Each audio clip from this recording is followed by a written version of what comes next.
Hi guys, welcome to Data Week for February. Well, nothing as exciting as Data Week in January. Still a couple of trades in there. It's still just a matter of following the rules, looking for what's out there and going after it. Just to see, I've had one request to do a couple of live trades there. Hopefully this week coming I'll get a chance to do something like that. I've had other stuff on with the EA, been working on that every day, and by the time it comes to trading time, I haven't been doing anything. But anyway, guys, let's come through and see what we had.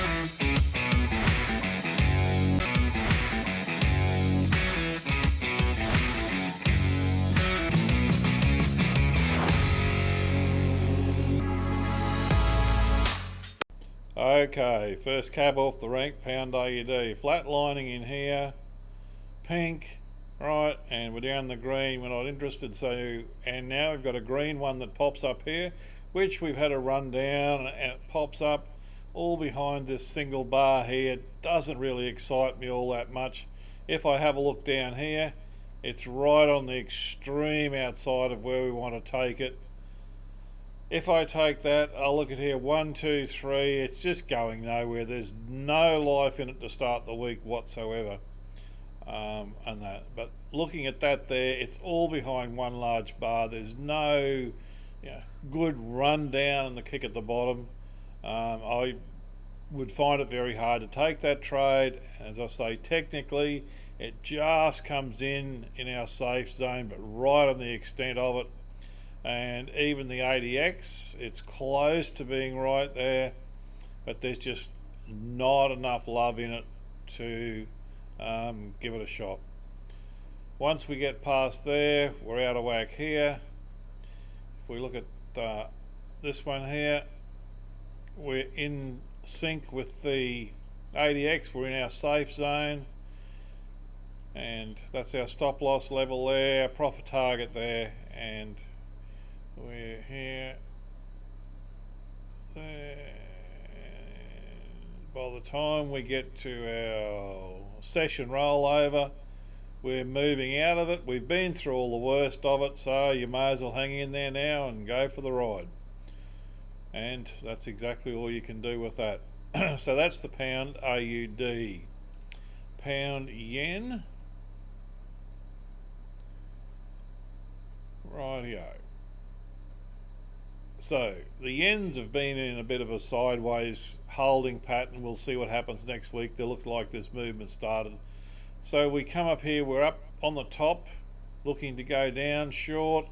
We haven't got to our trigger level here, and if we have a look at here, we haven't got to our safe level on the ADX, so we don't touch that, we don't touch that, it's all wrong there, and that's probably going to be the best that we've got to deal with. Pink here is way down in green, so we've got this massive outside formation of that. Right, and there's no way in hell I'm entertaining something that looks like that. 107 points, massive outside section. Good luck with trying to get a trade out of that. And of course the pink straight behind it is not there. So as we say in the rules, anyone that's following the rules, that large third bar is a no-no. Alright, Euro Yen. We'll have a look at the Euro Yen, and we'll have a look at the US Dollar Yen. The Euro Yen this week gone. Rightio. Up the top, coming down, still way out of whack. Everything is way out of whack. This one fits the bill here, in here, and we're stopped out. There's no other way you can get around that. It's in a perfect position.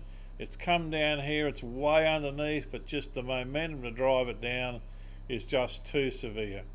1, 2, 3, 4, 5, 6, 7. By the time you even get to the 8th bar, you don't even get a chance to do anything with it to move your stop. It's all over Red Rover, unfortunately. 12, and you'd go to bed at 13:30 there, hoping that yours in the right.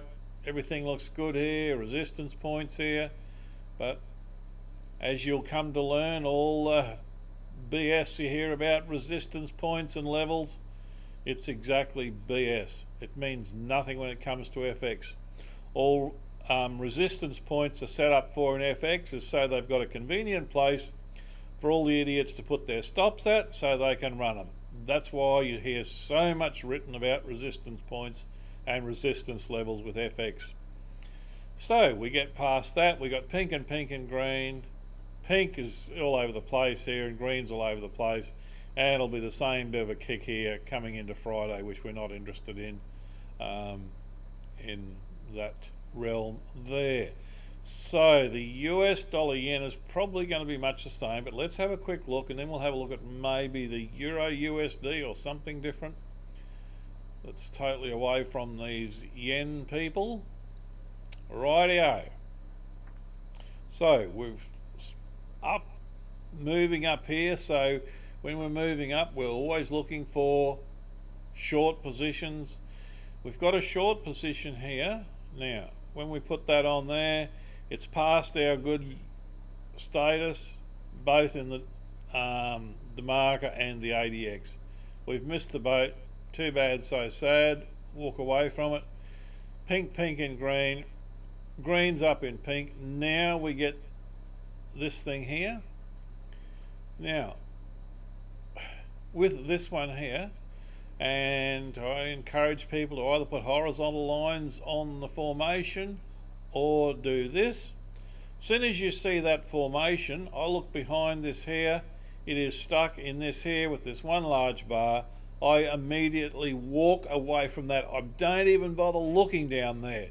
This here tells me keep the hell out. It's a trouble trade, low success rate, not interested.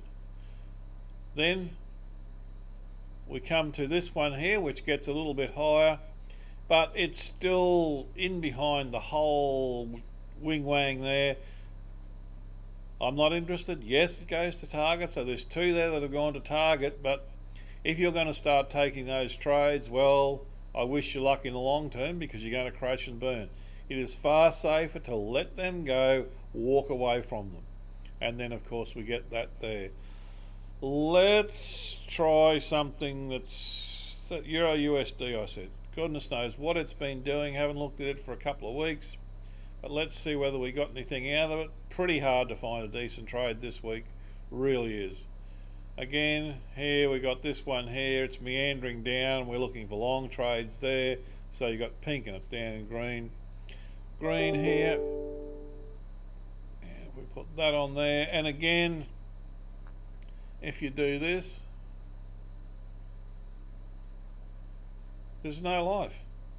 There's no life. There's no point taking that trade, right?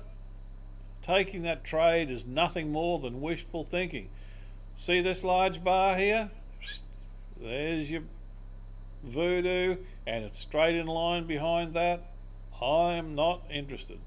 We come down, have a look. It's right on the extremities there, and the ADX hasn't got back down under here, so there's nothing there to take it. But that trade there is where a lot of people are going to take that trade, wishful thinking it's going to fire and take off. I ain't got a hope in hell. I ain't got a hope in hell. And we get a green one here. Well, up here I'd be looking rather for it to get a pink one up here is what I want. I want one that's right up here on the top of this where it's gone and down. If we have a quick look there, whether that triggered, nah, way out with the ADX. And again, so this is a week where all your logarithms are reversed. So think back. This is what happens for you that are still learning what these logarithms and what the powers that be do. Data week in January fired and was direct, right? All your logarithms work. When they, and then in week 2 we had really big moves, great moves, good money. Now we come to February, so they're going to bring that back. So what do? They reverse their algos, and you can tell that because all of our setups are coming at the opposite way around. This is what they do. They reverse their logarithms to screw everyone over. When they want to get even, all they do is just flick the reverse and away it goes. Everything works back to front.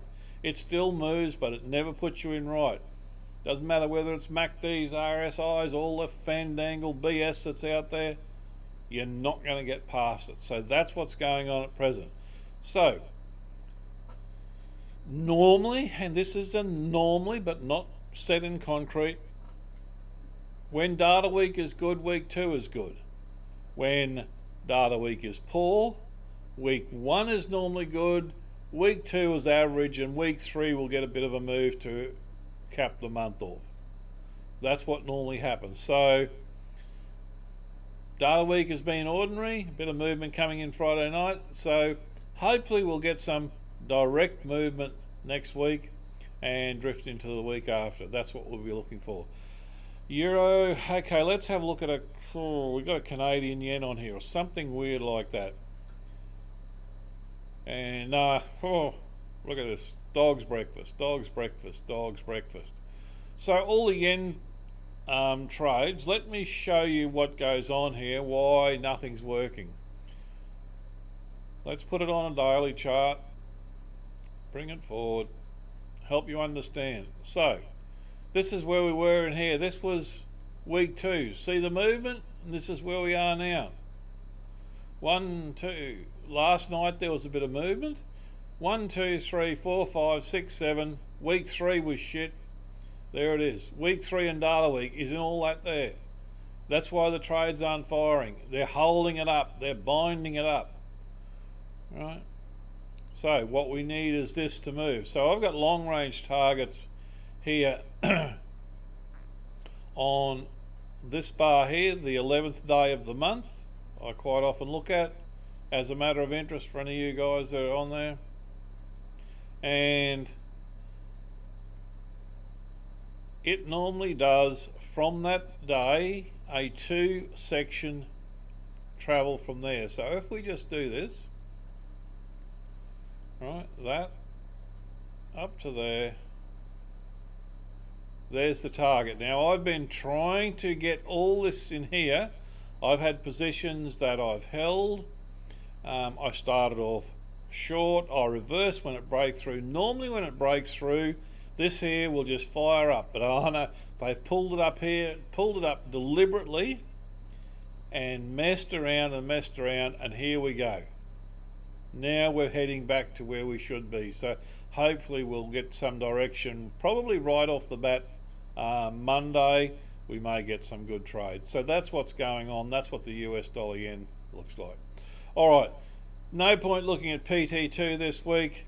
No movement, no joy in them. Just stick with the PT3. All right guys, take care, safe trading, and we'll see what next week brings.